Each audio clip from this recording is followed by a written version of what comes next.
Welcome to the Hollow Chord Podcast.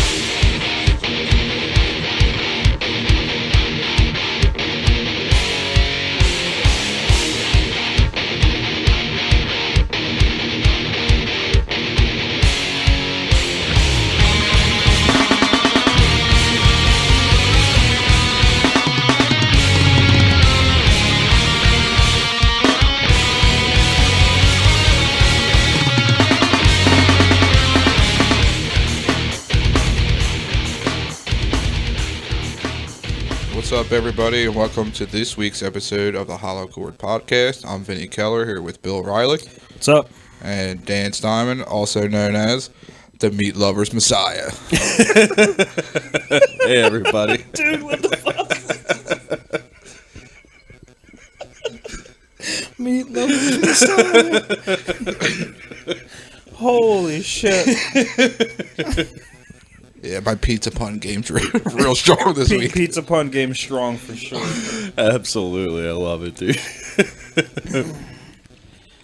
Oh, man, that was a good one. So, on this episode, we're going to have a little conversation with Drew Johnston, who's a friend of Ollie Herbert's, and just have him elaborate a little bit on the posts that have been going on the Justice for Ollie Herbert page on Facebook, because there's been some pretty wild shit on there.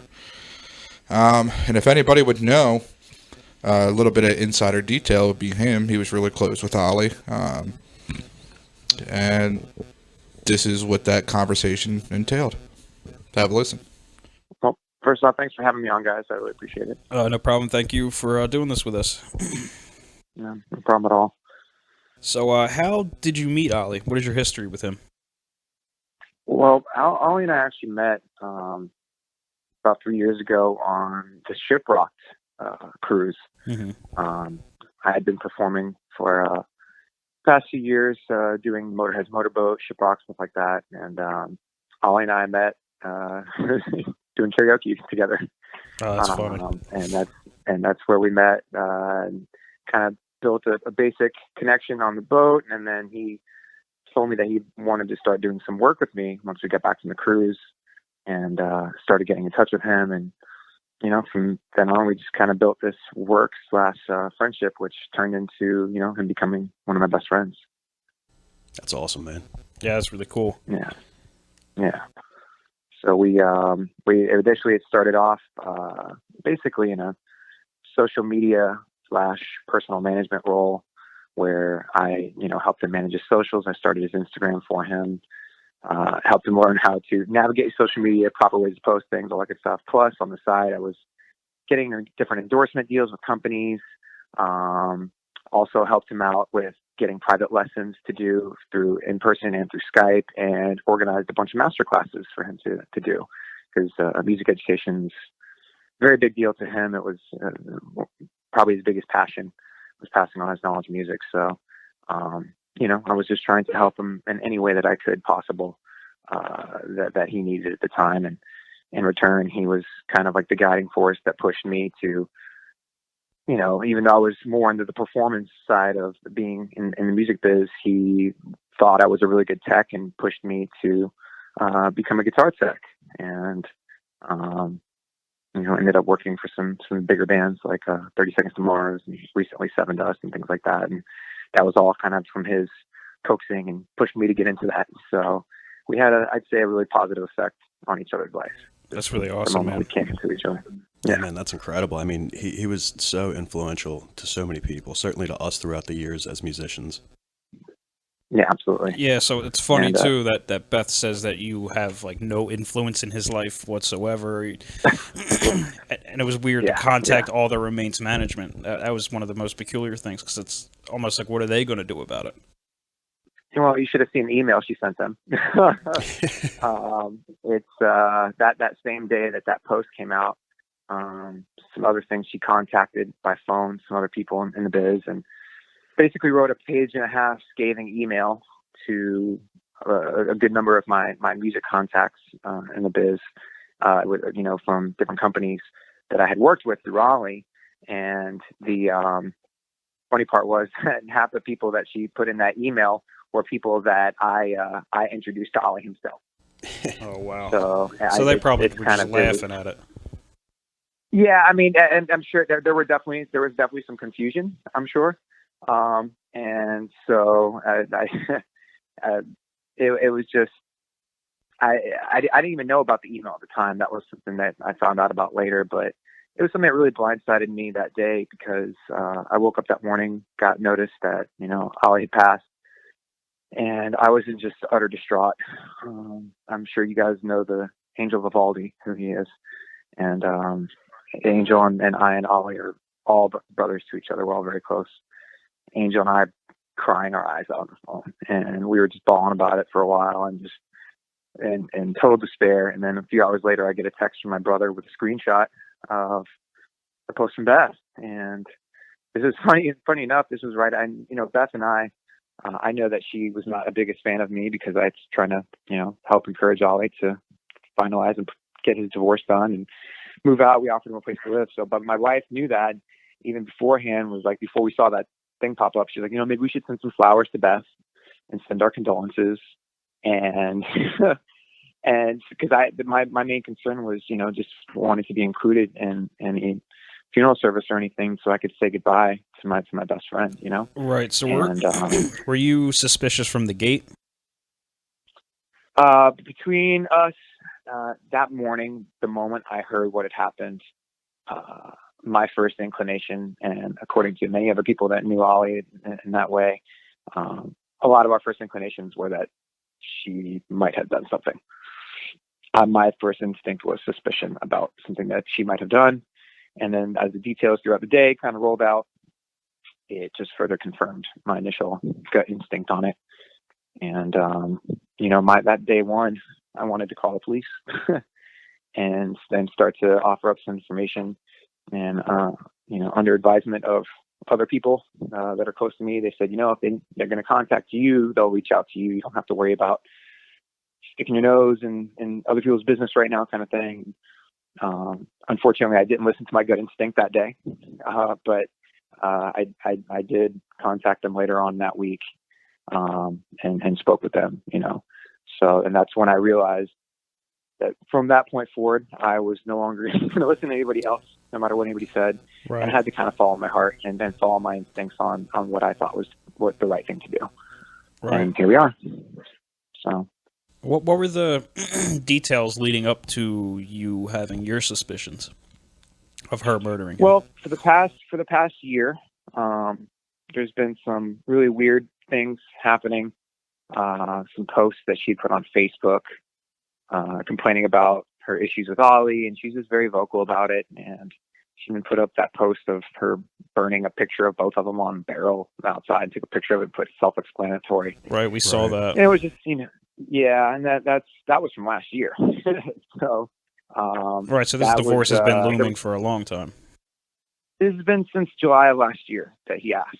And, I think he was trying to do things the right way because he knew that she would stop at nothing to come after him and his career and his life. If he, his lifestyle, if he didn't kind of at least make things amicable with her. Which is why he was initially trying to go back and forth about what he was going to do to hold the house thing, because the house was in his name. So that was a big deal to him, trying to figure out something he didn't want to be involved in the first place, but he was just kind of stuck with this whole house thing. He did not like the house at all. I mean, made that pretty clear to all of us. But besides that, she started, once she realized that I was not on her team and not trying to help repair things, but rather, more worried about him and his well-being and pull him out of there, she would do everything in her power to stop him from communicating with me, along with other friends and people as well. So she just began the whole process of discrediting you. Yeah, and so that's the thing. It's I've never been in a situation like this before. It's understandable. I've never had a friend. There's not many out there like this, I guess. But, right. I've never been in a situation where I can't talk to one of my homies because their wife or girlfriend went in their phone and blocked me as a contact. And, I would call for weeks at a time, blow them up, phone calls, texts, he finally called me. Hey, what's shaking, Bacon? I'm like, you tell me, dude. I haven't seen you or heard from you in weeks, man. What's going on? And he's like, well, I didn't get any missed calls or texts from you. I'm like, well, and he wasn't very tech savvy in general. So that guy, go to your contact, put me on speaker, go to your contact list, scroll down, look at my name, scroll to the bottom. Do you see where it says blocked contact? Does it say that I'm blocked? He's like, yeah, it does. And I'm like, well, you said your phone was missing. Who found your phone? And he goes, well, she found it underneath the bed. I'm like, well, dude, there's your proof right there that she took your damn phone, because guess what? I'm blocked in it. And I know you didn't block me, right? And he's like, oh, of course not. And I'm like, well, and now you can just assume that anything that's been going on in your phone, any girls that you've been talking to, because he told her back in July he wanted a divorce. He wanted to see other women. And so he moved out of their bedroom. He had separate bedroom in the house and was like staying at friends' houses and stuff. And I'm like, you can assume any conversations you've had with anybody, she knows it all at this point. And so he just had to kind of navigate, and that's why I think he even got a second phone, not on their account, or it might have been on their account, but he got another phone just to try to remove himself a little more. Just to give himself a little privacy, you know. And it's understandable, man. I mean, that's crazy. We tried to boot her off the socials at one point. I said, listen, you got to grow up hair, man. Tell her that she needs to, because she tried to hold ownership of his official page and of the website. And I'm like, you got to get the domain access to the site, so, or else we're gonna have to call GoDaddy or whatever. We need to like get everything in your name so that she doesn't have control of this stuff anymore. Once we did, she found out ways to get in there and take it all back, and then just like boot me out of all that stuff. Oh man, so that's tough. And you were the one. It was to that point. And you were the one basically helping him supplement his income as a touring musician. Absolutely. And because that's the thing, like I never got, the only reason I was helping him try to get other gigs and other jobs and stuff is because he never had any money. And, even the band talked about it, like when we were around, I was like, man, this guy's never got money ever. Like you can't, always asking people to buy him cheeseburgers when we were at McDonald's, and it didn't make any sense to us. Well, I didn't find out till later because I didn't realize how bad it was. She'd been spending on lavish things all of his income. So, I tried to find him cash jobs, and like if I can get him paid in cash, like I think he even sold a guitar to somebody we knew one time and had the guy meet him and was like, listen, you got to bring cash. Like you need to make sure you pay this guy in cash. And I told him, I was like, dude, you got to bury it in a shoebox out in the backyard, like whatever you got to do, man, to make sure that's yours. Like don't let Beth get to it, kind of thing. Damn, that's so sad. It really was, man. I always felt bad for him, and that's why he would fly down here to Miami. I'd pay for his flight. I'd pay for meals. I'd pay for everything. I didn't mind though, because I love the guy. Like everything that we did together was, out of complete friendship or companionship. So it didn't matter to me if I had to front the bill. If I had the money, I didn't mind paying for him to come down. So yeah, it's about getting your friend. Yeah, man. That's awesome, man. It's awesome you guys had that type of relationship. You guys had each other.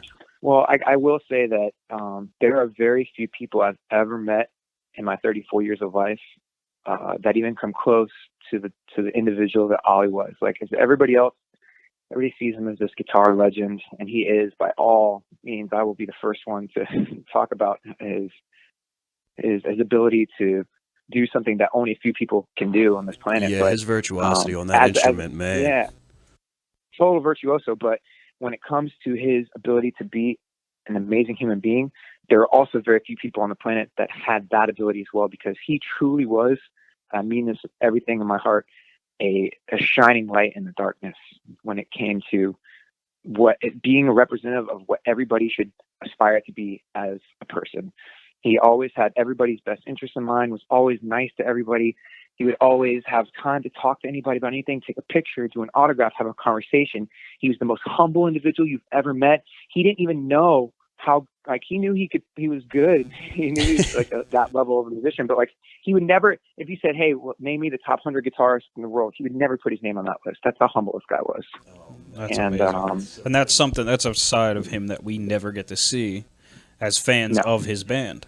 We just know him as this incredible guitar player. And to a lot of the world, he's just this amazing shredder, but there's so much more behind that. And it's so cool that you're able to shed some light on that side of the human. And I think that the best testament to that is the response to the Justice for All movement in general, because if he wasn't such a good person, there wouldn't be people coming out in droves to form this little army of support behind him and his legacy, because he really did touch that many people out there in the world and put his goodwill into the universe in such a way that people will fight tooth and nail to make sure that it's not destroyed by one angry person. You know? Right. I remember that post.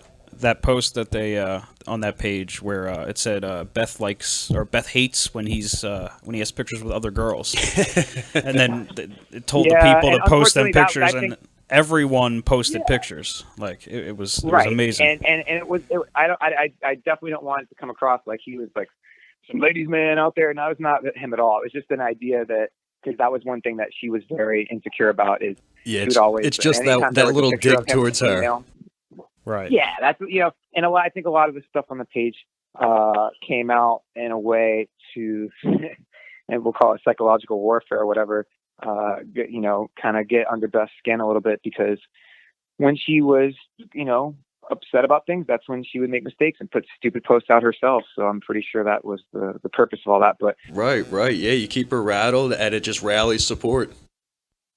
Absolutely. And, at the end of the day, the first and foremost goal is getting to the bottom of what happened.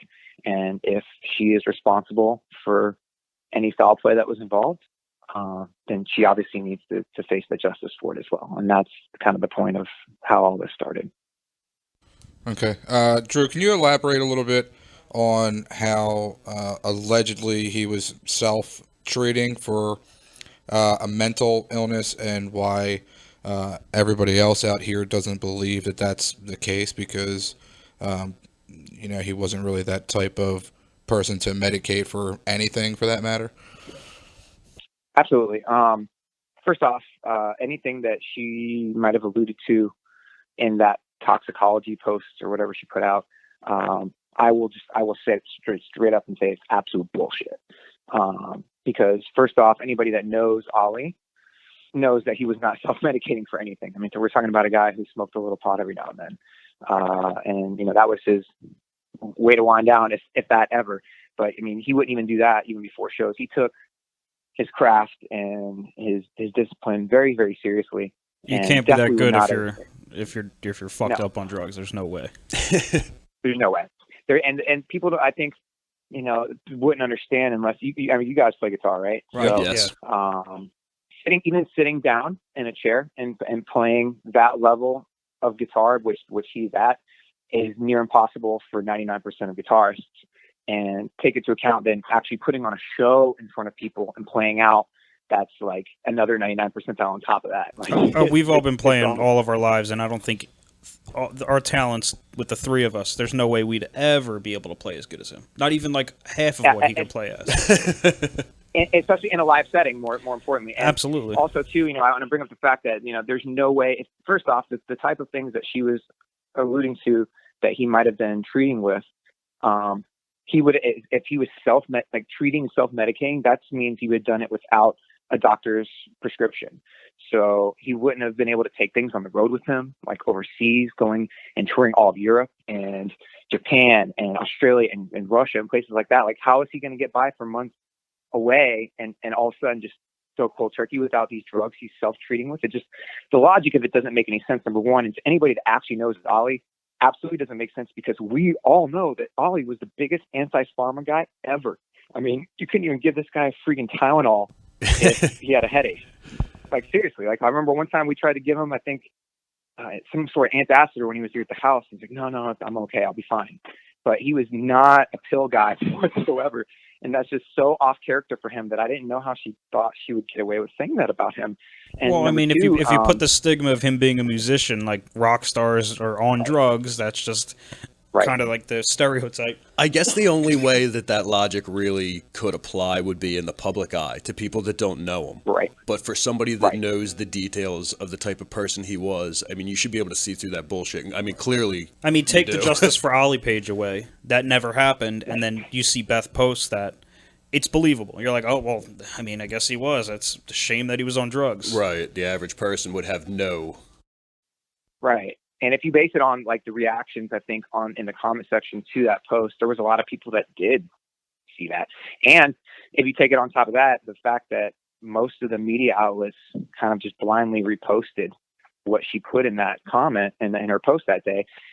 If you read those comment sections, a lot of people were buying into that narrative too, without any other knowledge. So the purpose of her post obviously did serve what her intentions were.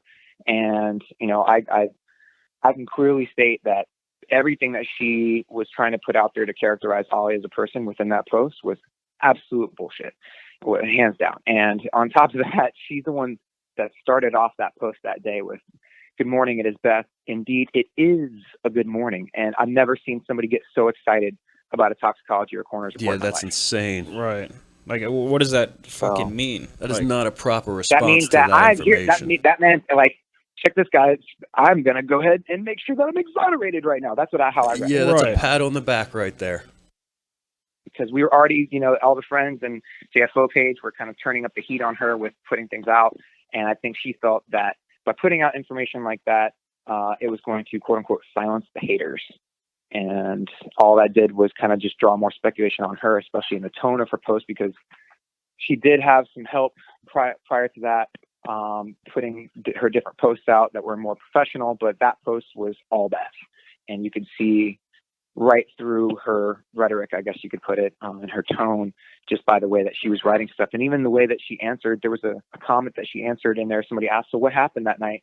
And she went into this explanation of how, "Oh, he went down by the water and it was slippery and it had been raining that night, and, you know, didn't realize we could check the weather." Right. And there was no rain that evening that she was talking about. So it just kind of exposed her to some more scrutiny and some more disbelief. And I think that, you know, unfortunately, a lot of the ammunition that's been used against her to draw more attention to criticize her has been all from her. You know, if you look at the majority of the posts that have happened on the JFO page, it's been her words that have kind of turned people into right. So that leads me to disbelief against what she's saying. Right. So that leads me to the question of, she reported him missing, right? Right. And is the first phone call she made to the police? No. Okay. Because then that would be even extra shady. If she doesn't try to look for him elsewhere. Yeah, and from what I understand from, you know, talking to different sources and people that are more involved up there with things, that her story is that she saw him that night and she was with him outside and tried to get him to go back inside, and she was the last person to see him by the water, and then woke up the next morning and he's gone. And she decided to post a picture instead of 8 a.m. "Oh, this is I'm about the pond. Oh, I love this pond, and I'm, you know, so glad that we bought this property, and I don't care how long I live here," and all these things. And it was just very odd that would be your first inclination after you waking up and not seeing your husband anywhere, that you left out by the water, that you get up and don't see him anywhere, and that's your first thing to do. And then you wait until about 4 or 5 o'clock before deciding to call in a missing persons report. It just, the events of that entire day and the details, which I can't really get too far into, obviously, right, are very, very shady, to say the least. Right. And we slowly talked about, too, like, even since then, as far as the media or anything that she's posted as of lately, she's done nothing to memorialize him whatsoever or say anything nice about him at all. Not to my knowledge at all. Not to my knowledge one bit. Yeah, most actions on her part seem to be absolving herself of guilt. Right. Right. Absolutely. So I think that's pretty telling in and of itself. And I know that's kind of a goal for all of us to, you know, we'll talk about that more in a little bit, I guess, about moving forward, how we would like to, because I know that Ollie would not want to be remembered by all of this, and I definitely wouldn't want his gear auctioned off at a public memorial. Yeah, that was fucked up, like too. That. It's just a lot of things have been a farce, in my opinion, and many others as well. Right, so how long was she selling his gear behind his back? I saw a post about that. Like, she would frequently sell his guitars. So last summer, Ollie told me that he had some guitars go missing. and I believe it was his Ibanez, a couple of his Zyphoses, his signature Zyphoses, which are like 27 fret custom guitars that Ibanez built for him. Right. And, if you guys are gear guys, so, just build alone, build quality alone, you're looking at $3,000-4,000. Right. And on top of the fact that there were ones equipment. that he used live, I mean, these things could have sold easily at auction for $6,000-10,000, I'm sure. Right. Just being who he is. And even though, in retrospect, that's not what Ollie would have done anyway, but I'm just saying in general pricings.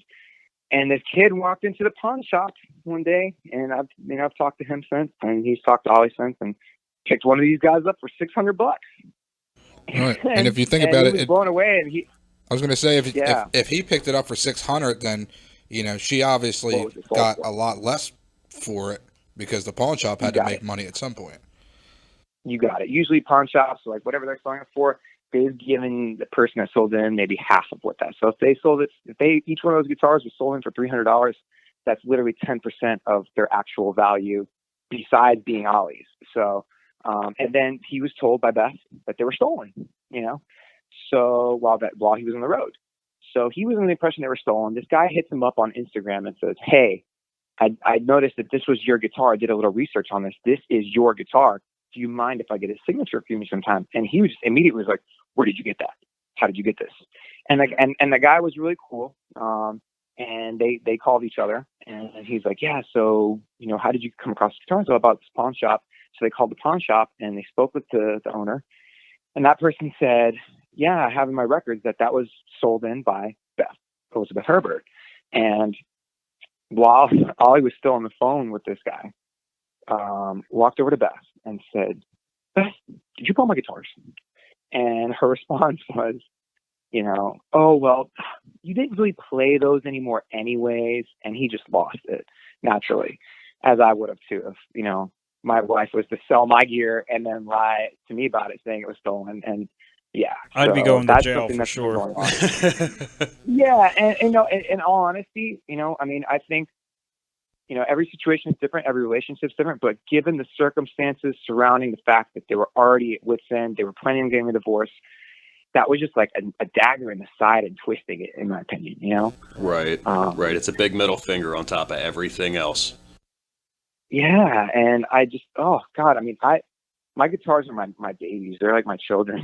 So right. If anything, I really, that's sacred stuff to me when it comes to gear. And, I know that had to really have hurt. And I'm pretty sure that was another thing that kind of, on top of all the other things that were going on in the relationship, I believe that was one of the other, nails in the coffin, so to speak, when it came to their relationship being over. What was the holdup of him actually pulling the trigger on the divorce, like getting it like fast tracked to completion? The house is a big one. Their property that was in his name, that was a house I believe they bought in 2013. Mm-hmm. And it's like this older Victorian style home that she was just in love with, and he couldn't stand it. He hated his house because it was he called it a money pit. Even just heating the house in the cold was tough. And they put a lot of money to it. He didn't like the house to begin with. It wasn't really his style. A lot of the furniture and things, even, she picked out everything. He just, Ollie, for lack of better terms, always needed a caretaker. When he was here at the house, he needed to have somebody to kind of help him along. And I was lovingly referred to by even the band guys for a while as like his life coach. And, and that's just how Ollie was. And that's, I think, one of the reasons maybe he also kind of stuck it out with Beth for a little while, and kind of the situation wasn't imminent for him to immediately depart from, because she did do things for him. This is like just a full rag on Beth session. She enjoyed taking care of him, and then making him dinners and doing his laundry and cleaning and doing those things. And he needed that. He needed somebody like that. So he let her have full control of the financials and in the direction of decorating the house and things, but he didn't like any of it. So I'm pretty sure once that was kind of like the thing. He had some people telling him, hey, just let her have the house kind of thing, and the divorce, and then right, just kind of a cut your losses and take off deal. Right. Yeah, but I think in September 9th, he had a court date that he didn't show up for, and we know he was home September 8th, he had posted a picture on his Instagram of being at the house. So he was home for this. And I've talked about it in the past, and I'm pretty sure, without like saying that I for certain it was, but I think he didn't go on purpose because he wanted the house to go in default, because then that was we talked about just letting the house go. And then the divorce is that much easier because you don't have an asset to fight over per se. And it seems like the turn of events that led after that seemed like there was other things that came into play that maybe have led to having enough motive to, lead to what we all believe may have happened between them both. So. Right. Because, you're talking like less than a month later, the life insurance plan was taken out, power of attorney and will all taken the same day, which is a week before his death. Right, I was just about to ask about the will. What are the details behind that? Because that seems really sketchy as well. Well, I'm sure you guys already talked about it before. There was a girl that kind of had been hanging around, and that was Wendy, right? Quote unquote stalker. Everybody keeps referring to Wendy. She's kind of like one of those really enamored by people in the industry kind of ladies that, is a self-proclaimed groupie or something that, she follows a lot of different musicians. And she had, I guess, met Ollie one time and became enamored by him and was following him around from place to place. Well, I know for a fact he had asked me, plus a couple of other people at the time, how he could go about getting a restraining order and, going about these legal means of making her go away, because she was basically stalking him. She was appearing in places. There was this video premiere that Ollie was involved in with one of his friends, Sean Lane, that, at that video premiere at the Hard Rock on March 31st, he saw her there and she was trying to get his attention and he was just trying to get away. And she had like a public meltdown about it. And there was, over 100 witnesses to this. So this is a very public thing. And, we've also seen texts back and forth of him talking to a mutual friend that they had saying that, hey, can you just tell her this, because she's like completely delusional and she doesn't listen to me and words don't process when I tell her things.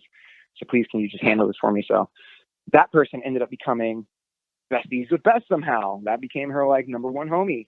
And they appeared at, Beth was at her daughter's graduation a couple months later. So I don't know how that happened. That's like the fuckery of all fuckeries.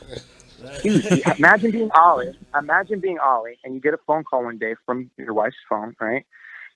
And it's this stalker chick, like calling you from your wife's phone. Imagine the surprise and shock that you're going through in that moment. Like, what? That's a living and fucking nightmare. That, yeah, and now she's hanging around, and now she's coming to when you're having a fire pit at the house and having friends over, and this girl's now there because she's friends with the wife. But I feel like at the time he thought, well, cool, as long as she's like cool with Beth, then she's less obsessed with me, and if that's how it has to be, then whatever. Because Ollie was a very docile, like easygoing, chill. Yeah, he didn't want the drama from it. He just wanted peace. Yeah. He just wanted peace. He didn't care how he got it, even if it meant her being friends with Beth. That's how chill Ollie was, like to a fault. And that's how that led on. And then apparently, once we saw the will, she sent the will to somebody she thought she could trust, who was never on her side. But she decided to send the same day she sent the email about me to every business contact. Well, guess what? They all got the will and power of attorney in that same email. Why she felt the need to put that out there to everybody, I don't know. But it's almost like she wants to be caught. Right. It's very possible. There's some people that believe that as well. Like even subconsciously. There's a side of this that really plays into that sort of logic. Right. Some of the shit she's doing is just so like, you can't be that fucking stupid if you're posting this shit. Like, I agree. And some of it we might think that, but we've had professionals look into this and kind of make a profile based on the information we've given them and the information that we have, and excerpts from her posts and things like that. And the general consensus seems to be that, she exemplifies some signs of a narcissism and potentially being even like to the level of being a sociopath. And it's also believed that this case might be a situation of like Munchausen's by proxy. What exactly is that? That is, I don't know if you remember the movie Sixth Sense. No. With Bruce Willis and the little kid. Right? I See Dead People. That movie. Right. Well, all right. So there's a scene in there where he's like, one of the ghosts he talks to is a little girl, and her mom had been poisoning her, and that's how she died. She'd been poisoning her for a while and keeping her sick. Well, that's essentially what it is. And it usually happens with children or elderly people. And that's usually how elderly people are being abused. It's because their caretakers are abusing them or poisoning them or keeping them sick so that they can have continual care and control. Keeping them in a state of dependency. You got it. Gotcha. And it appears that, every time Ollie's at home, he's sick for some reason. But this guy's never had a sick day ever when he's on the road. He's never missed a show ever, not once. So do the math. Yeah, that's sketchy. I have text. I'm going to read you text. I'll pull it straight up from my Ollie Herbert Facebook messages. This is back from June the 10th. It's going to give you a little insight into what was going on there. Because I sent them, let me see here. May. Said, hospital last night, IV and potassium for 4 hours. Got my meds, be all better in a couple days. And I'm like, oh my God, what happened? Did they say what was wrong? And he said, I had 8 times vomiting and diarrhea, all kinds of fun stuff. And I said, dude, sorry to hear it, man. Are you feeling any better? And he said, a bit, resting and getting ready to track the rest of the week. And this wasn't the first time this has happened. And, after talking about later with him, I remember the words specifically he said to me. He's like, I honestly thought I might die. I've never been so sick in my adult life. Those were his words to me. And I don't know if you've ever been food poisoned or had sickness or anything like that, but to put that into, I thought I might die, is a pretty extra kind of way to add on. That's a weighty statement to make. It is. I have Crohn's disease myself. I know what it's like to have gastro issues and feel like it's like you're physically about to die, like your life's about to end over it. So for him to put it in that context, I completely empathize with him and I understood where he's coming from. And I didn't even put 2 and 2 together thinking that it could have been something that was being done at home. That there could have been a little bit more reality to that statement. Right. But there's a pattern of this that we're finding out. And so it's been determined that this may end up being a case where that could have been what was going on at home. I even was talking with some of the dudes in the band that I asked them specifically, do you ever see Ollie get sick on the road? And they're like, no, never. And even in my wedding, Ollie was in my wedding with me last November. Right. And the day I got married on November 11th. And so on the 10th, he flew in. And that day, before we kind of went to the hotel and did the bachelor thing that night before the wedding, he was here at the house and just fell down, fully standing up. He's standing up and just passed out standing up. And we're like, what's going on? He just came in pretty much, a few hours before, and I didn't know if it was jet lag, whatever, but he's passed out. My mother-in-law is a nurse practitioner. She's like above a nurse. And so she did a full physical exam on him, took his blood pressure, checked his pupils, did everything. He seemed perfectly fine. But, the only times he ever got sick or had issues was either when he was at home or just came from being at home. So whenever he was not at home, he was completely fine.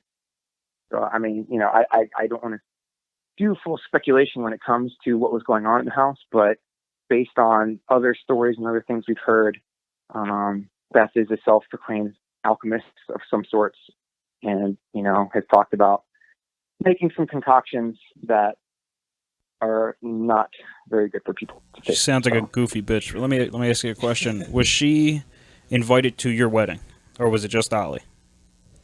Absolutely not. Absolutely not invited to the wedding. So maybe she was upset that Ollie was going without her. That's a very good observation. And tried to sabotage his part in your wedding. Absolutely, and I've thought about that before as well. Now since all this has happened, but if you kind of look at, I think the biggest sign to say is this: go through his. I mean, you can't now, but when his socials were still up because she deleted his Instagram, or she had to take it down or something. A couple weeks ago, but if you were to go through all his socials, you'll notice one stark reality. He never claimed her once. He never even put that he was married in his socials.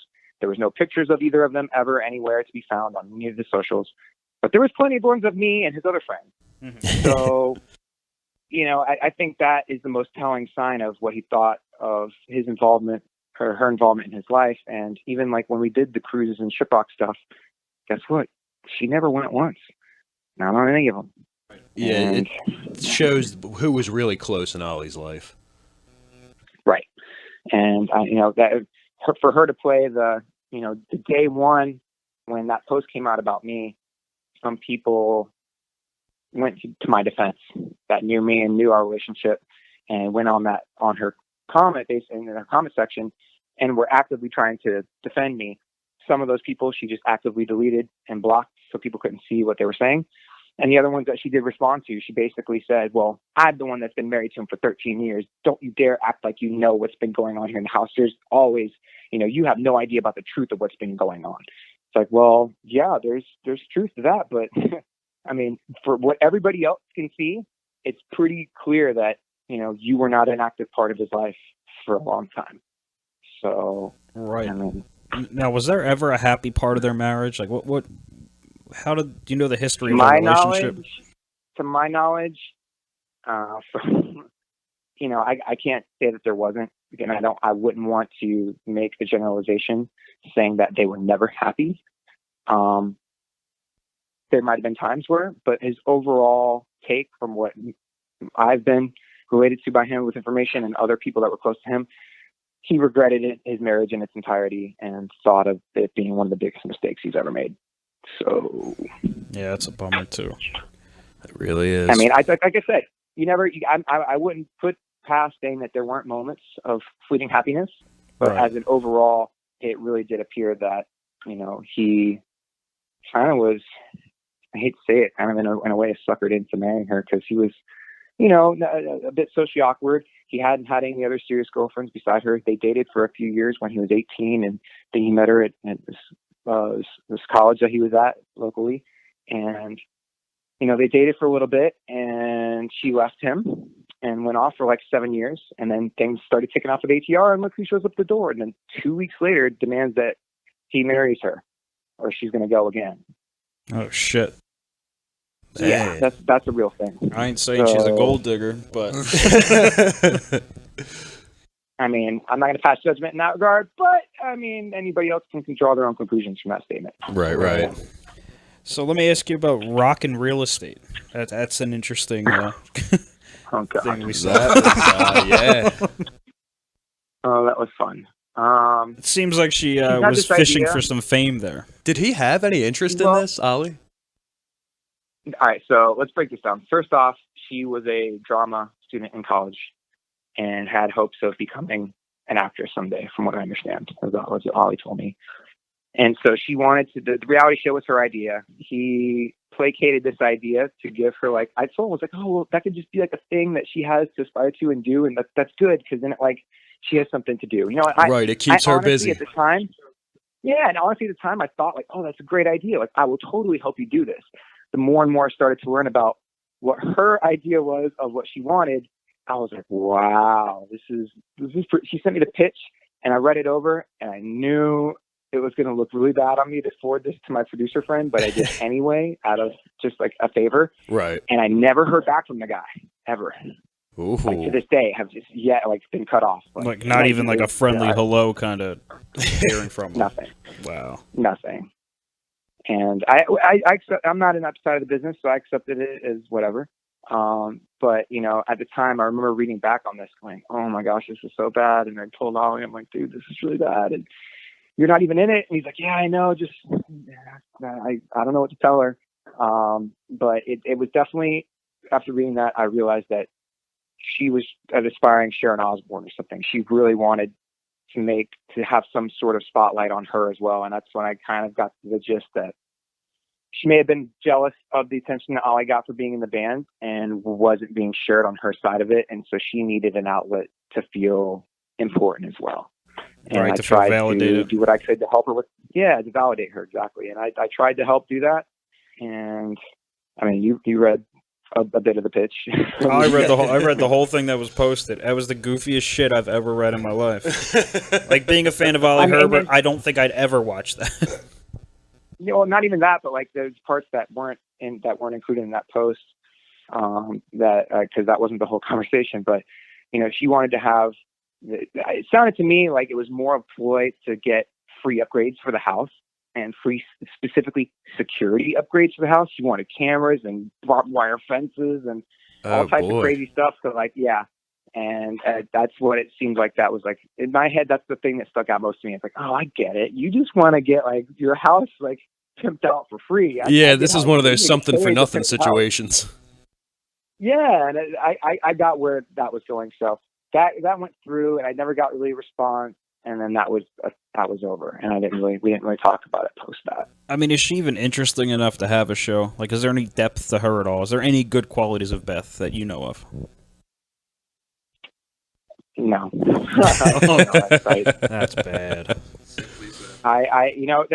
No, because the thing is, my experience in doing it, and Beth can be very nice to you if she, when I first started interacting with her, she's very sweet to me. She like says honey and sweetie, and like that's how she butters people up that she wants to be like, on her team per se. But she can be very nice to you. She'll send you little gifts in the mail. She'll go out of her way to win you over. But then as soon as you cross her, the real kind of Beth emerges. And that's the side that most people, when they see get any whiff of that I've talked to, she's kind of off-putting as a personality in general. So she's just, so it's been a weird couple years having that as like the thorn in the relationship that I have with one of my best friends on the planet. And, I've just tried to navigate that carefully up until the point where I think what happened was when she stole his phone one time, she saw some things in there that we had talked about, whether it been like discussing like him talking to another girl or me giving him advice on, giving her off socials and things like that. And she immediately lost it. And she tried to use some excuse. She told Ollie, like, oh, I found out that he hooked up with some girl when he was in Germany with 30 Seconds to Mars. And like, how would you know that anyway? Number one. And number two, that's such a BS excuse to tell Ollie that you hate me now. So once that happened, it was a little more difficult to try and have a regular, normal friendship and relationship with Ollie. We had to find creative ways to stay in contact over things. All right, that's a shame that he had to live like that, though, because it was certainly an interesting dynamic that you guys developed. Yes, it was, and it's something that I wish I could go back and change certain things. Obviously, I never will be able to at this point. But I definitely, it's a lesson learned for me moving forward in the future of just being more cautious and aware of people's situations. And you can only kind of extend your help to people so far before you're involved in creating an extra amount of toxicity just from being there and trying to help your friend out. Right. Does All That Remains have any stake in this at all, or does she have any stake in All That Remains? Like, what's up with that? I cannot comment on. Mm-hmm. Number one, because I don't really know the specifics of, but number two, that wouldn't be my area to kind of to talk about. Right. Gotcha. I'm not involved with the band at all. Of course, I know the guys and stuff, but right, very understandable. Whatever they have to do to handle their side of the situation with what's going on, I fully respect and support. Whatever their actions are. Obviously they have people that run their show that they know exactly what to do, no matter what legalities are involved in all this. And let's just be honest, they lost their brother too. Yeah, right, absolutely. And they might not be as public about their hurt and their loss in this case, but I can assure you, it's very heartfelt on their side, and they've been suffering as well. Absolutely, there's no way you spend that much time with somebody and not develop a relationship with them. And they seemed like a band that was always very tight throughout the years. Right. There's a reason that, the core dudes, you got Phil and Jason and Ollie have been together since its inception. And Mike was one of Ollie's students. And, he's been there since basically the beginning too. So it's like, this is a core group of guys that they've probably spent more time in person with Ollie than probably even Beth has. So, It's I feel really bad for what they're going through, but I'm very happy that, and then people could say what they want, but I think they're doing the right thing. Just kind of like they had this new album that came out that Ollie was so freaking proud of. I can't tell you how much he bragged to me on the phone leading up to its release about how he finally felt like he was bringing the heavy back, and like he said, this is one of the best albums I think I've ever written, and he was so pumped about its release and what it was, the direction moving forward, that I know for a fact Ollie would have supported them immediately, making sure that like they saw this album through and went out and did their thing and gave the fans all what they wanted. And I know for a fact too that Jason Reeves Richardson was the guy that Ollie said is the number one in the game right now. That's the kid. He said, "Yep, that's the best guy out there in the guitar world, in my opinion." Oh, that dude's stupid so good. I know if there's, yeah, he is. What and a choice! Anybody that he would have supported. Yeah, and that was definitely Ollie's call as well. I know for a fact. So I give them all the props in the world for everything that they're doing, and I hope that they're definitely carrying out everything the way Ollie would have liked, it seems. Yeah, and that is exactly what they should be doing, and I give those guys mega props for everything right now. Yeah. Speaking of that, though, I'm not sure. I'm fearful for their future because nobody sounds like Ollie, and that band is Ollie's sound. Is all that remains remains without Ollie? I don't think so. It's a very good question, but in all honesty, they've also established a type of writing and sound that, I mean, you got to understand that a lot of the riffs, yes, are Ollie's and the solos and his signature things, and it's his voice, and there's no replacing that. You can't. That's like replacing Dimebag, like what Vinny and I have talked about before. You just don't. But all the rest of the guys in the band are still all that remains as well. And, I know that they'll do their best maintaining whatever, because bands change and evolve sound-wise over time anyway. Look at All That Remains being the perfect example of that. They evolve in every record. And they've kind of been all over the place from, the metal to country, in a way. Right. Even the Garth Brooks cover.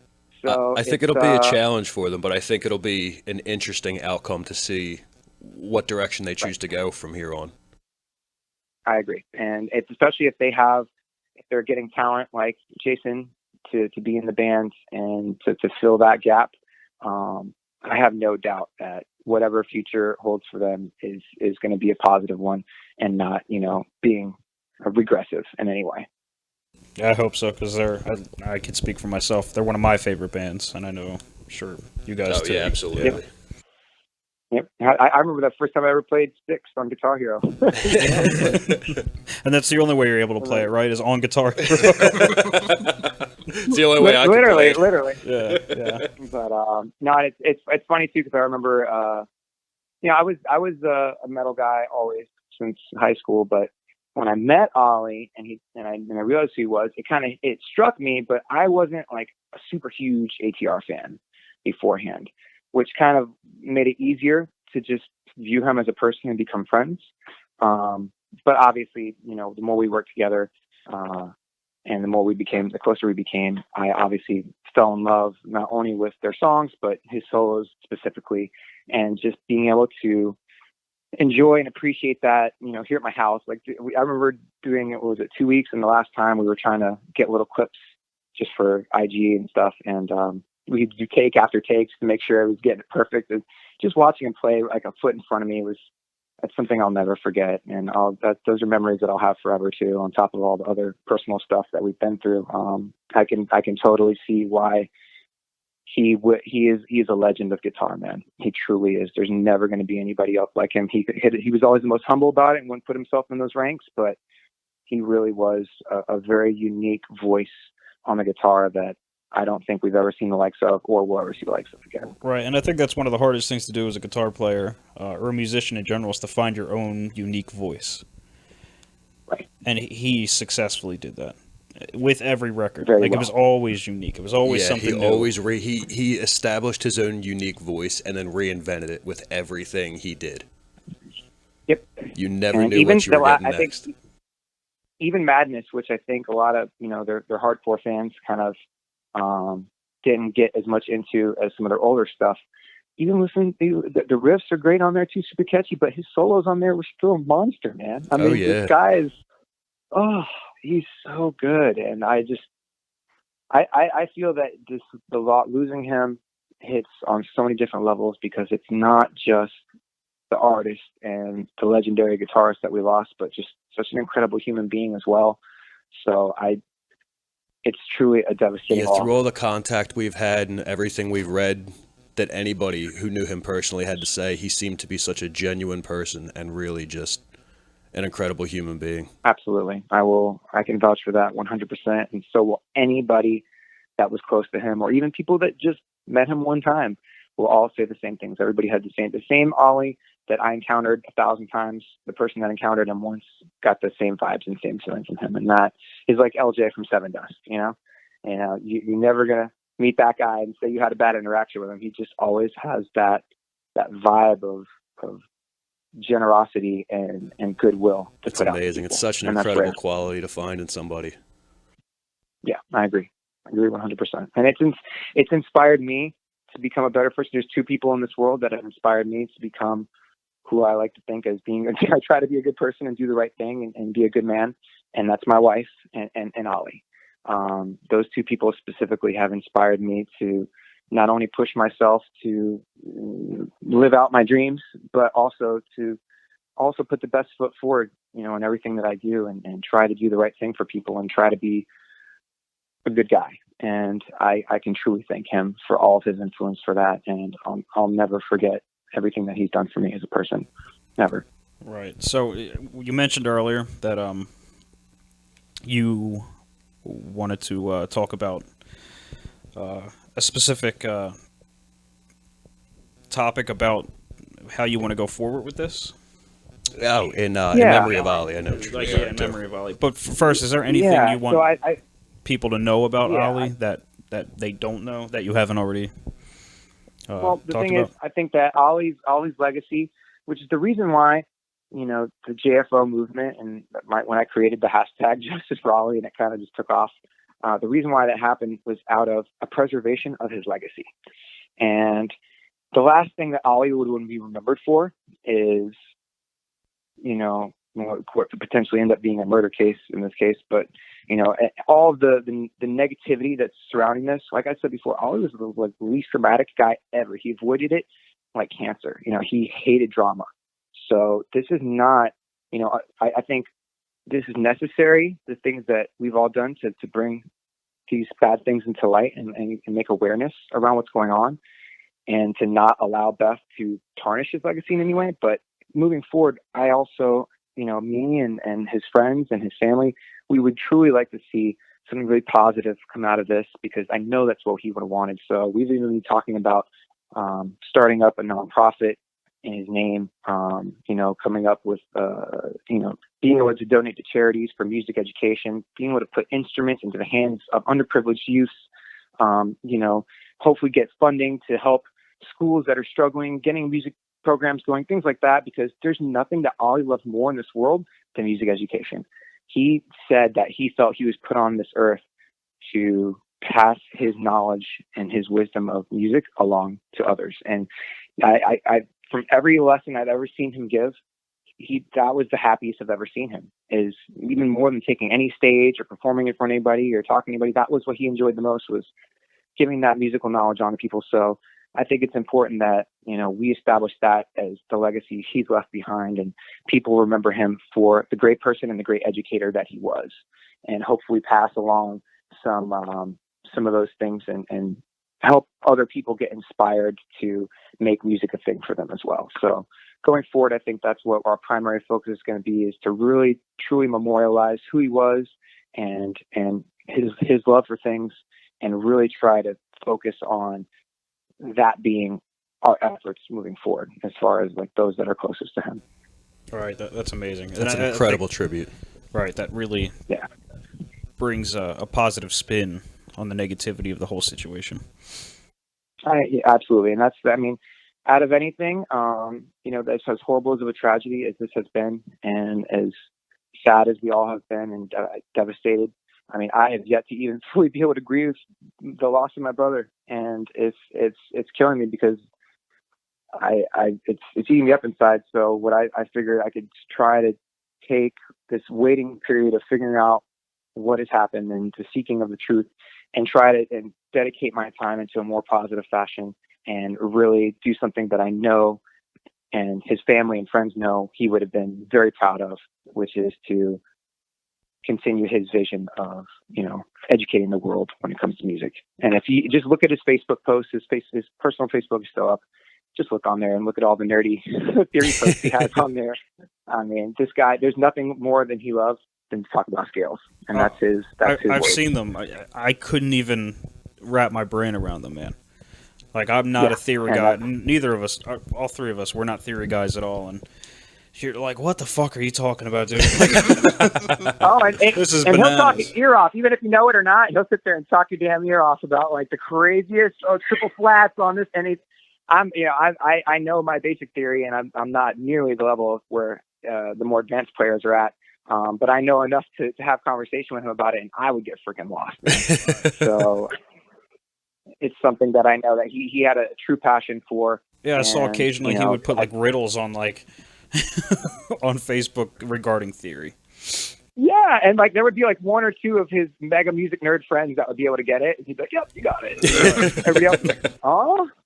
I'd have to tell him, like, "Hey, man, you might want to tone it down on like the really crazy, eccentric, like music theory stuff, because kind of like not everybody gets that. I mean, it's really cool, and that's your thing, but you might want to tone that down just a little bit. Yeah. Make it a little more palatable for who he was. The basic musician. Yeah, and that's who he was, and we celebrated that, and that was one of the beautiful things about him. He was a genius of this stuff. He really was. He was a savant when it came to music, and the way he saw through the notes and the way he could construct things, and he can put an entire sonata together in his head for you. It was incredible watching him work and the way he composed things. And I mean, my goal too is like, if we're going to be putting something together that's going to be memorializing him and paying him tribute in that way. And there's a bunch of us that have material of his that is just mind-blowing, that I would love to give to the world. I know that he did some stuff with my big bro Tomo from 30 Seconds to Mars that hopefully will be released. He's worked on an album with one of our other really, really good friends. He's like another one of Ollie's closest friends, Benny Goodman, who you may or may not see in a post pop up recently about. But Benny has a project that he's been working on for a few years now with Ollie called Infinity, and it's like this neoclassical shred with some of the most monster guitars on the planet. That sounds amazing. And it's incredible, dude. I cannot wait until people get to, because between that and his latest ATR stuff, that's going to be his legacy that he left behind for us all to enjoy and kind of live through. And Benny has such a collection of some of the greatest Ollie playing you've ever heard. And so when that drops and you guys really get to dig into that as guitar dudes yourself, it's going to blow you away. So I'm really looking forward to people, getting into that. And I know that that's, if there's anything out of all this he would have wanted us to enjoy about him, it's his passion for music education and the tunes he left behind for us. So that's all I really want to kind of focus on now while we let the investigation happen as it's going to happen. And in the meantime, we can still try to create awareness for that and get people on board. But what's done with JFO has been done now. In my opinion, we've successfully broken her trail of fake news. And that was the goal of kind of all the stuff we had to expose initially. And now I think it's time to move on to a more evolved phase in this process, which is to pay tribute to the man and the way that he would have liked it. Right. Now, is there anything set up yet for the, like for donating or? Not yet. And we're still getting that together and trying to come up with some different ways for us to make that happen. However, we're depending on if we're going to work with an existing charity, and then just have like a nonprofit set up in his name that donates, or if we're going to act as our own and try to find a different way that, I think there are plenty of existing charities that do a lot of good work. So we have to do a little bit of research to figure out which ones we're going to work with. However, I do know that we are going to try to initially start raising some funds for his family so that they can actively, hopefully, contest the will. that was what we believe to hopefully be thrown out in court. So there are legal fees associated with that, and we've already talked about hoping to try and raise some funds for his family, so that they can do what they have to do, and then we can also, in the same hand, once that's done, hopefully just dive right into helping out the music community and get some charities going for some music education purposes. I think that would be a really cool thing to get into. Gotcha. Well, we definitely want to be updated with any information, where we can donate. Yeah, absolutely. And we will, once we get that established. We're just kind of first figuring out a game plan, and obviously the 501c3 has to be filled out. You have it's a process, it's got Right. things that go along with it, but we this is something that we're taking very seriously, and the team of people that I work with that want to be a part of this are all fantastic people, and everybody really would like to see the proper tribute done to Ali, and we feel like this is probably the best way to go about that. All right. Well, I think that's it. That's all we have. Yeah, cool. We really appreciate your time, Drew. Thank you so much for all the insight you were able to shed. Yeah, and sorry for your loss. It truly is a tragedy, but it's great that you're taking it in stride and really putting a positive message out there in spite of being so tragic. Yeah, and there's a lot of negativity and things that are happening, and I just want to say thank you to you guys and anybody else that has been a part of supporting the movement and supporting getting behind Ali. I know for a fact, I say this with all my heart, he would have been incredibly touched by the response. I doubt he would have ever thought that many people would have spoken up for him. He was such a humble dude. He never would have expected a reaction like this in his name. But like I said, it's just a true testament to all the goodwill and all the good vibes he put out in the universe. And I truly thank you guys for everything you're doing and for all the people that are involved in this. No problem. I mean, if you want to come back on ever and you have any more anything new, if anything new develops and you want to come talk about it, we're open ears here. Absolutely. I appreciate that, guys, very much. Thanks a lot, Drew. All right, we'll talk to you, buddy. Thanks. No problem. Bye-bye. All right, bye. So that was intense. Yeah, in the words of Marty McFly, that was heavy. That was really, really heavy. But it's nice to have an insight of the posts now. Like, we have a better understanding of the story behind them, because like we talked about in the first podcast, you get a very vague picture painted with what was posted. Right, yeah. And I mean, if you're looking through like the comment thread, it's like you really gotta dig and read through almost every single thing to try to grasp what's going on. A lot of the story is there, but you do have to do some digging, and not all of it is there. So, I mean, it really is great that we were able to get Drew. Yeah, being able to have this one-on-one thing, it's just like, all right, now I can see it all painted. Right. I mean, it even paints a better picture in defense of Ali, like making her look like she is guilty. Like, one of the things that stood out with me was me asking him about rockin' real estate. Like, that she wanted to be an actor and, like, never got that opportunity, and maybe is bitter that Ali, like, is successful in the entertainment industry, and she's trying to sabotage that somehow, like. Right. And, like, the thing that bothers me about this whole thing is that it's completely unfair to all his friends and family that have to go through this whole court battle and for the will, right? Well, all that stuff for everything, for everything, and they're not able to take their time to grieve their loss. They got to get right on it, and like, I don't know how to talk about it without getting emotional, because I know how that feels. It's a rough thing, man. I mean, you took away something that those people all deserve. Right. They deserve closure, and to be able to say goodbye in their own way without, the courts entering into it. It's not a fair situation, and it wasn't their decision to enter into the situation.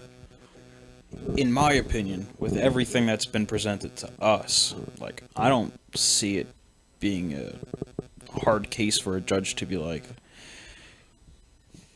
that was the most fucked up thing I've ever seen. Like, you can't do that. This will isn't going to even. The will isn't even legal. There's no way that can be fucking legal. Yeah, but especially a week before his death, with again, all this other evidence involved. Again, even with that being said, like, these things don't happen overnight. Oh no, this is good years. Yeah, right, for sure. Yeah, it may not drag out that long. Does but his family have to wait that long before they can finally be like allowed their time to grieve and process the events? Yeah, I mean, there's so much money involved too. Like, you don't know their financial status, so you have no idea how long it's going to take them. Right. Like, this could be bits and pieces of them saving $10,000 here and $10,000 there, and then paying a lawyer to fight it up until the point of completion. And right. Well, I do hope that they get that fund, whether it's going to be like a GoFundMe or whatever, for them to, whatever sure help them meet their goal, nice to and see. That way, they can get as much help as they need, so that they're not, I'm sure the whole metal community will come together for that one. So they're not overly stressed about something like that. Yeah, if those dumb dicks from New Jersey can raise $400,000 for a homeless man, I think the whole entire metal community can raise a couple $100,000 for a legitimate cause. Yeah, and getting this shit like sorted out for his family. Yeah. Especially if ever there's a right reason, this is certainly one of them. Right. Especially if she's found guilty. I think it's going to make it so much easier if she is, but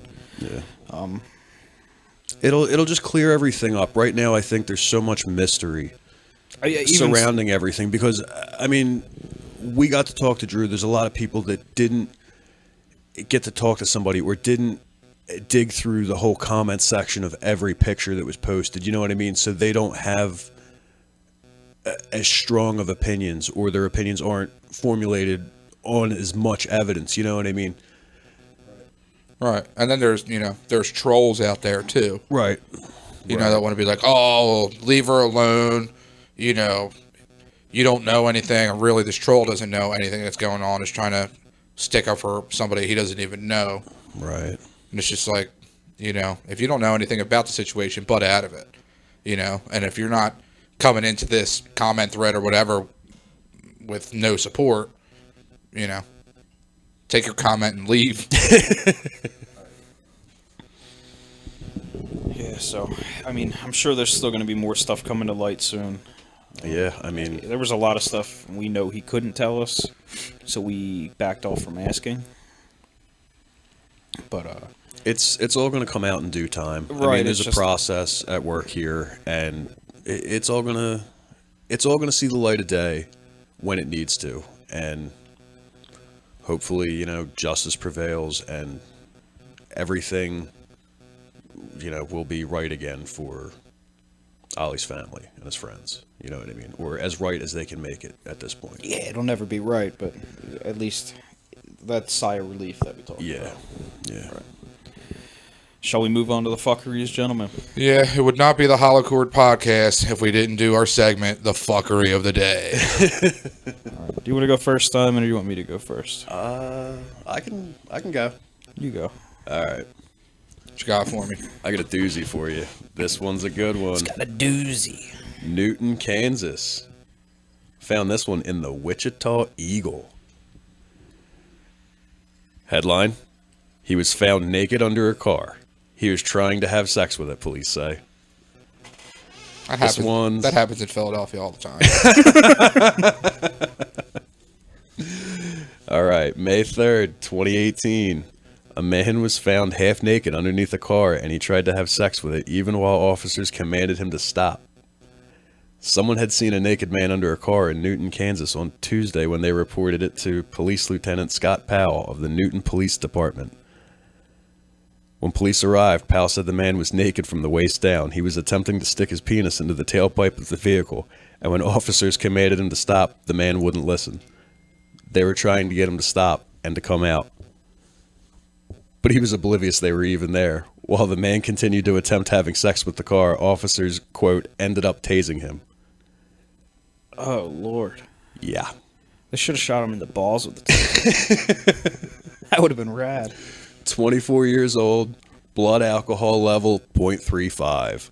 Wow. This guy was tanked. He was super fucked. Yeah, he was wasted. They wound up not even arresting him that night. He was so whacked, they had to take him to the hospital. That was a Tuesday. They released him on Thursday. I gotta ask, just because this worries me. What kind of car? I don't believe that was mentioned. Yeah. I mean, if you're making sweet love to like a 68 Chevelle Super Sport, I mean... Hey. But if you're making love to a Ford Escort... Yeah. I'm going to judge you at that point. Right? It's weird no matter what. But with the right car, I guess it's a little less weird. All right, No, dude. You shouldn't fuck a car. All right. Good rule of thumb. Just drive it. That's what it's meant to fucking do. You're meant to drive the car, not fuck it. So, did you ever see the show My Strange Addiction? Yeah. Okay, so there was an episode. I believe that's the show. There was an episode where the dude was in love with his car, and he was in a relationship with his car, and he would go out and like hug the steering wheel and kiss the steering wheel and rub the back. What? And they didn't show anything too graphic, but like it suggested that he also fucked his car. Oh my god, dude! There's some goofy humans. And he had like a Volkswagen Beetle or something like that. I don't remember what car he had, but whatever it is. Yeah. It's fuckery beyond fuckery. Oh my god. I've seen that show a few times, dude, and Yo, I don't watch it a lot, I'll be honest, there, but exactly, there is some there was some weird lady freaking people out there. There was some lady who like ate her husband's ashes. Oh my Crazy god. bitch. Yeah, dude, after all the craziness. It's just... But she would fucking, like, every day would take a scoop, like a handful, of her husband's ashes and just eat them. What happens when she runs out? I mean, like, I'm sure she's taking really small bites and wants this to last a really long time, but I just have to ask. I don't know how much ashes you get. Like, how much ashes does a body yield? I don't... Right. Questions I've never sought the answers to before. Right. It's strange. Some lady ate chalk. Some lady ate foam out of a fucking I've done it. I stumped Bill. It's not often that happens. There's some strange people on this earth. I don't want to meet any of them. No, for sure. If either of you guys fuck cars, ever. I like my Our car. over I 20-year don't like friendship it that is much. gone. Fuck both of you guys. What if it's like the 25-year classic rule, though? No. Okay. What if You're it's a not fucking DeLorean, cars Bill? And being my friend. Bill, what if it's a DeLorean? No. But he paused. Did you notice that? I thought about it. Time machine. It's got to be a time machine. If it's got a flux capacitor in it, but if that it's a works. time machine, you could do it. All right. Listen. Go ahead. If it's got a flux capacitor and it works, and it could send me back to a time before I became friends with you, then yes, fuck the car. And then we're not friends anymore. But you'd still use it after. Only to never be friends with you because you fuck It doesn't cars matter. and You you're used weird. it after. Oh man. Fuck. It's weird things with cars. You guys seen Gone in 60 Seconds? Of course. And he's talking to Eleanor. Yeah. And he's just caressing it, talking to her. It's going to be a smooth ride. There's a lot of movies where guys talk to their cars. Yeah, man. It can get intimate sometimes. I mean, I'm not talking bodily fluids and all that stuff, but, you know. These motherfuckers are talking about ejaculating in cars. Yeah, Hey. no, I'm not for that.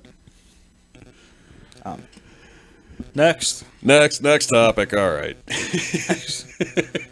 Oh, Lord.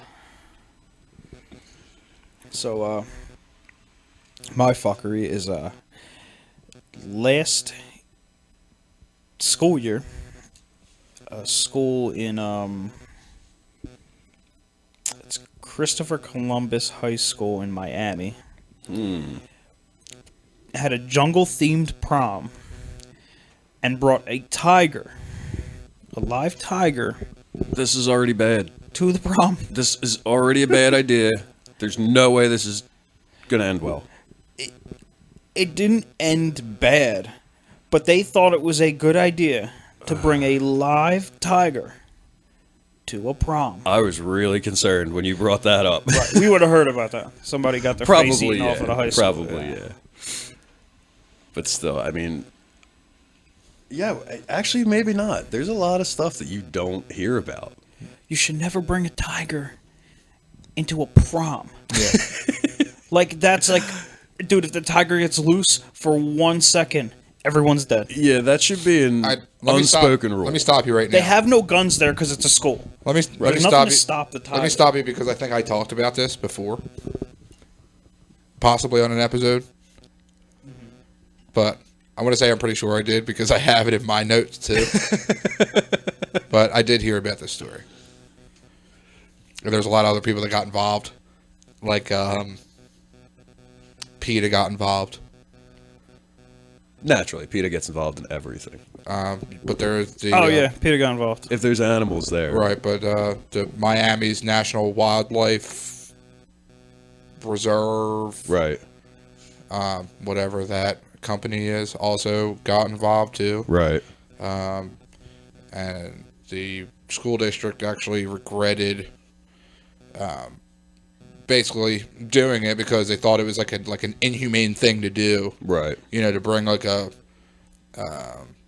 not an endangered species, but like a wild animal. I caged. totally agree. They shouldn't be doing that in the first place. I Right. mean, it's not right for the tiger. It's dangerous for anybody attending the prom. It's bad news the whole way around.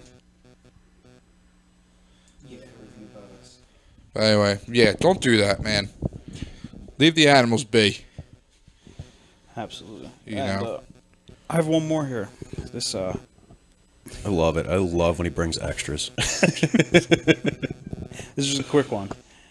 Being food guys, there is a Oh, I'm a food guy. It's the week after Thanksgiving. This is like our second serving. in Sweden, right? In Sweden, there's a disgusting food museum. Yeah. Is it at IKEA? No, it is not IKEA. So they have Mongolian sheep eyeball juice. Oh. Why? Dude, I don't know. I mean, like Chinese mouse wine, like fermenting mice. Ooh. And how does this really like Fermented shark, like rotting shark. It's just like they. What's the purpose of this museum? Wait a minute. Before that, It it just showcases this stuff, right? This Right. just nastiness it's like the Mutter Museum. It's just of just disgusting oddities, food. yeah. Yeah. So which came first, the food or the museum? Like, is the museum inspiring people to concoct more ridiculous things, or is it? it's, Or did it they doesn't just go in finally depth. It's find enough basically stuff that they're like, wait a minute, what I read we here- need to show everybody. Tell you what, I What know who would try it though. You guys ever watch videos of LA Beast on YouTube? I don't think so. I'm plugging that guy right now. But that dude tries what's like up, buddy? ridiculously nasty stuff and stuff that's like expired. Oh Like man, this dude ate a cactus. Put it that way. Oh, You know, and he drank like a Crystal Pepsi from back from 1991. dude, I would drink that Pepsi before I would eat that cactus. So I almost don't find that too weird, like drinking a Crystal Pepsi from 1991. There's this one dude who eats MREs, like the Army MREs. Yeah, I've from eaten like one. 1940. Yeah, What? that- And beyond. He's Wait a eaten minute, wait a one- minute, He's back eaten up. one from like 1901. Back up, before Vinny the just said he Titanic ate sunk. one. Not from the 1940s. Right. But I've eaten an Army MRE, yeah. No, he eats the old school. Okay. ones. Yeah. Yeah, somebody had brought one into my work and basically made it up. I wanted to try it, Right. you know, and it was interesting. I mean, I could see how soldiers can live off that stuff Right. because it is edible. Yeah. It's not the greatest tasting stuff. Was it a recent one? Yeah. It was maybe like a year old, 2 years old. Okay. See, that was the thing. I thought you were gonna say like like you found a stash somewhere, like when you were a kid or something. And you're like, "What's this?" And ate it. Like, no, I mean it was fairly recent, and it had like some kind of pasta in there. It had like some kind of pancake thing. It was supposed to be like some kind of cookie or some sort. I mean, it was interesting for sure. And it came with like a lot of extra stuff, like matches and moist towelettes. hey, good deal. But yeah, basically, as long as you can get to like a source of water and heat it up, you know, you're golden. That's pretty sweet. You know, there's actually ones that I've saw on YouTube. I've watched YouTube videos of other people opening these things up. Right. And like, there's ones that come with like ramen noodles and stuff like that. Yeah. Nice. I know nothing about these things. So, but then you know, there's stuff in America that's sold that you can get like a cheeseburger in a can. Like that shit's disgusting. I'll have to show you guys the videos later of this dude eating these MREs. Like I they're wanna like see half that. rotten. There's like cans of cheese that have been like that explode, and this motherfucker's still eating them. Yeah, like, that's gross. We all know if Yeah. if it ain't pizza, Stomach ain't eating it. Yeah, no way, dude. Yeah. So a few of the other things this museum has is a rotten cheese ball with maggots in it. Oh. So their tickets to get in the museum is a barf bag. That's your ticket to get in. All right, that seems fitting. Yeah, they have Japanese natto, which is like fermented soybeans, like fermented with bacteria. Like purposely fermented with bacteria. Yikes. Like, shit's gnarly. I was watching something. I can't remember. I'm down to try whatever, usually. I'm not fucking with a goddamn thing in that museum. No way. There was something like that last one, though. I was watching I don't know if it was an Anthony Bourdain show, but it was something to that effect. And the guy's, you know, traveling all over, checking out this stuff. And he gets to this one crazy exotic country. And they make this stuff in a jar. And they said, even the tiniest taste, and you run to the bathroom. And I'm like, you know, naturally as a viewer, I'm sitting there like, I ask the obvious question: why do people make this and or ingest it? They do it to clean themselves out, supposedly. I'm like, all right, I guess I understand the logic, sort of. But it was like a. They were I dead guess if you're looking serious for a about it all. natural way to clean your. Yeah, but it was Self out, fermented okay. something. I really wish I could remember what it was. It was interesting, but it was weird, dude. Like It's like Ipecac for your butthole. And that's cool, but that's not what this museum's. That's not the purpose of this museum. no, but that fermenting whatever that last thing that you brought fuckery. up. Yeah, that's what I was like. You know, it rung the bell in my brain, and I'm like, what did I just see that was disgusting like that? Some gnarly shit. Oh man, I don't. I guess it's for the novelty. And where's this place at? Sweden. In Sweden. Sweden. If I'm ever in Sweden, I swear I'm gonna go to that place now. I don't know what would bring me to Sweden, but IKEA. nah, not me, man. All right, is that it, guys? I don't know. I guess. You have anything else? Bill, do you have anything else? Nope. All right. I just want to let everybody know you can follow us on all of our social media platforms. Facebook.com/The Hollow Chord Podcast. Also, we're on Instagram. Not that much, but we're on there. You say you can follow us on Instagram as well. Also at The Hollow Chord Podcast. And we're also on Twitter. At least we're trying to be. I'm still trying to figure out how to use that thing. If anybody has any pointers, shoot me an email at hollowchordpodcast@gmail.com. Yeah, could you fax it over to us? Yeah, I could use a quick tutorial on how to do that. Speaking of email, we want to give out advice. So we want anybody who needs advice on anything at any time to send us an email at thehollowchordpodcast@gmail.com, and we will answer it on air if it's a good question. All questions welcome. All questions welcome.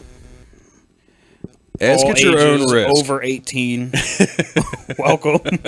Ask at your own risk, because it's not going to be your the advice you get from your therapist. Right. Also, our Twitter handle is @fuckeryoftheday.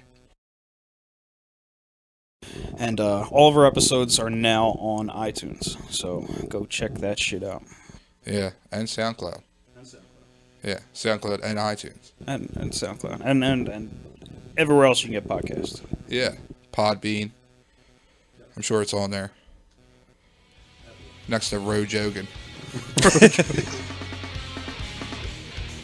All right, Vinny, take us out. All right. Thank you guys for listening. And we out. Peace.